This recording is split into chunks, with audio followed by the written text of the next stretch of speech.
At first glance, the Great Pacific Garbage Patch might seem like a scene out of a dystopian novel, a floating island of garbage in the middle of the Pacific Ocean, stretching across an area twice the size of Texas. It's the consequences of decades of pollution, negligence, and political inaction. The garbage patch is not an island in the typical sense, it's more like a swirling soup of plastic, microplastics, fishing gear, and other debris.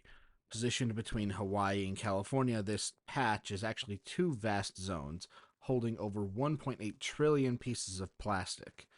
It's a disturbing example of what happens when single use plastics and insufficient waste management collide. In the post World War II era, the world saw a boom in plastic production. Plastics were cheap, durable, and they quickly became ubiquitous. However, only about 9% of plastic ever produced has been recycled, leaving the rest in landfills, incinerators, and the ocean. Over time, the ocean created vast rotating currents that trap floating plastic and waste in similar places.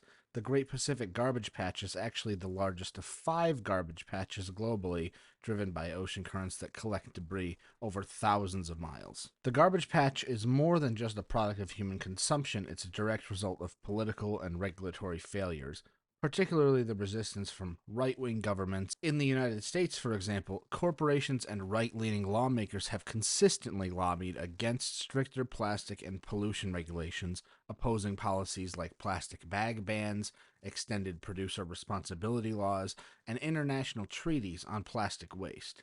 Many right wing politicians argue that these regulations burden businesses and infringe on personal freedoms, ignoring the environmental and economic costs of pollution. And this resistance isn't limited to the United States. Countries with more conservative leadership, like Australia and Brazil, have also not slowed down on plastic production while they have slowed down on plastic regulation initiatives.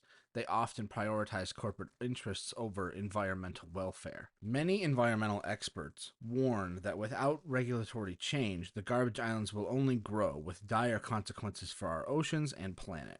These garbage patches have severe consequences for marine ecosystems and human health. Marine animals mistake plastic for food, ingesting harmful materials that lead to malnutrition or death. It's estimated that around 700 marine species have encountered plastic debris in some way, and therefore, through them, microplastics have entered the human food chain. In humans, studies suggest that microplastics may affect cell function and could potentially be linked to issues like inflammation and toxicity. The more plastic accumulates, the higher risks for all of us and the less likely that ecosystems can bounce back.